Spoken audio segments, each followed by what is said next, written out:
What the hell happened to the lightweight division? You know, I wasn't planning on uploading this week. I'm at my parents' house and I'm trying to enjoy my Thanksgiving, but all of a sudden, this guy shows up on Instagram Live to ruin it by announcing Paddy Pimblett versus Justin Gaethje, which is a good fight, but it's for the interim title. And he said verbatim that whoever wins that fight is next in line for the title shot against Ilia Topuria. Now, make that make sense. Arman Tsarukyan last week had a very good performance against Dan Hooker, finished him, and reminded everyone why he is the top contender, the number one ranked contender, and should be next for Ilia Topuria. But now, all of a sudden, rank number 4 and rank number 5 are duking it out for essentially the title shot in the interim title. And again, Dana saying that they're going to fight Ilia Topuria next. Again, how does this make sense? Look at Justin Gaethje's recent wins. First of all, he got knocked out by Max Holloway. Followed that up with Fiziev, which was, an okay win. He already beat him the first time. And, he got taken down a couple times by Fiziev in the first round. And I don't know. Now, all of a sudden, that constitutes a potential title shot. And then moving on to Paddy Pimblett. His best win is a 38-year-old, way out of his prime, coming off several losses, Michael Chandler. And then all of a sudden, he just got boosted up to rank number 5. And what's even worse is that, can you even blame the rankings? Zooming out even further, look at the rest of the contenders in the lightweight division. It's pretty sparse now, and there's not a lot of new young names coming up the rankings like we see in other divisions, such as welterweight or even middleweight as well. And it just begs the question, what happened to lightweight? How did we go from one of the deepest, most exciting divisions to now this? Additionally, Ilia Topuria, unfortunately, has been going through some family situations ever since he's divorced his wife, and so he's probably not even going to fight for the foreseeable future. So how did the once most stacked, premier, best division in the UFC turn into the mess that we currently have? So firstly, we need to look at the rankings and the lightweight division as a whole. Like I said before, welterweight, for example, is a very good example of a division that has moved on to its next generation, with practically everybody in the top 5 or the top 6 being very, very young. But with lightweight, you can still see a lot of remnants of the old generation in Charles Oliveira, Max Holloway, Justin Gaethje, and even Hooker and Gamrot still in the top rankings. So how lightweight works basically is that the old guard continues to beat the new guard, and the new guard continues to beat the even newer guard. For example, it really started with Fiziev and Justin Gaethje 1, where Justin Gaethje prevented a young guy in Fiziev from moving up, but most importantly, kept Justin Gaethje in the top rankings and kind of in the title picture up until now. And then you have Benoit Saint-Denis losing to Dustin Poirier, which basically same thing. You kept a young, exciting contender from moving up, and then you had Dustin Poirier, the old guard, continuing to stay in the title picture and actually getting the title shot after that. And then taking a step even further, those guys that lost to the old guard are continuing to beat the even newer guard.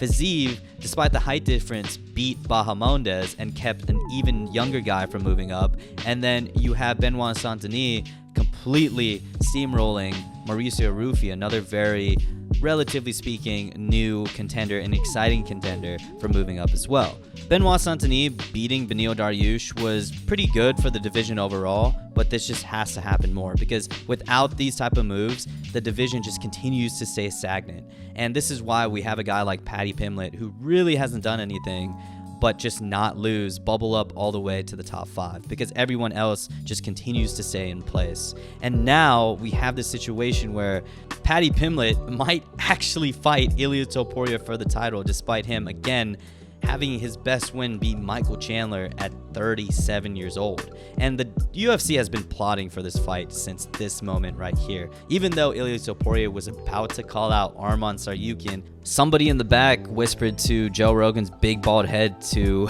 try to make Ilia Topuria call out Paddy Pimblett. They even brought out Paddy Pimblett, basically created this moment artificially, and now it's going to be used for promos. It's going to be definitely the highlight because they have history and beef between each other.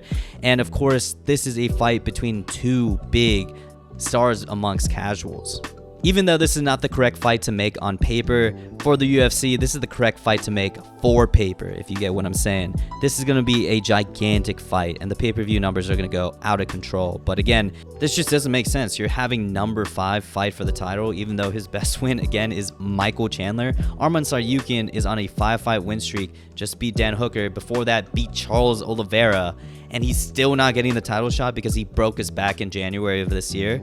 That literally just doesn't make sense. Like, imagine if the NBA Finals this past year was OKC versus the Knicks instead of OKC versus the Pacers, just because the Knicks was a bigger market team. But the Pacers are just better than the Knicks. I mean, they beat the Knicks. That's exactly what's happening here. So it begs another question. Do the rankings even fucking matter in this promotion? Or is it just strictly a promotion and no longer a sport? Have we become boxing where the best are not fighting the best, but the biggest stars are fighting the biggest stars? I don't know. Another fight that got announced today is Diego Lopez versus Alexander Volkanovski 2. That's another situation where you go, do the rankings even matter? Movsar Evloev is ranked number 1. We just saw Diego Lopez fight for the title. Hell, I would even have Lerone Murphy fighting for the title over Diego Lopez right now.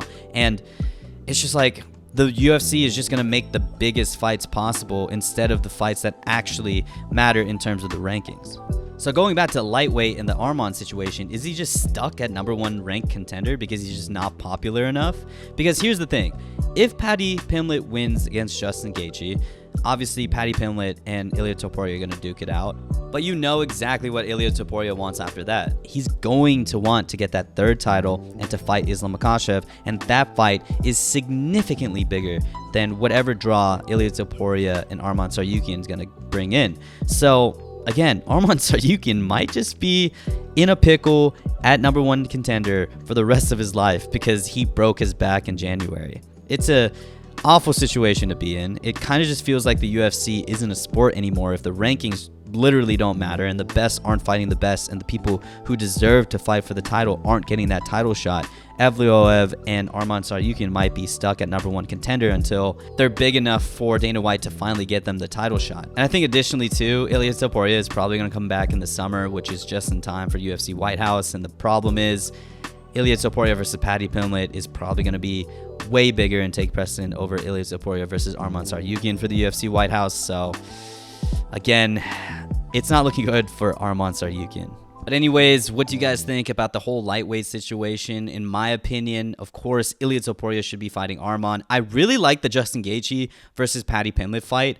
I just don't like it for the interim title. This would be a perfect moment for Paddy Pimblett to move up the rankings and truly prove that he is kind of a top contender. Me personally, I'd rather have him fight the winner of Charles Oliveira and Max Holloway when that fight hopefully happens to really prove that he is title contender material. But I guess he's getting the fast track because he has a lot of fans. But again, want to hear you guys' thoughts on the whole lightweight situation, how to fix this mess, and happy Thanksgiving, everybody. I'll see you in the next one. Peace.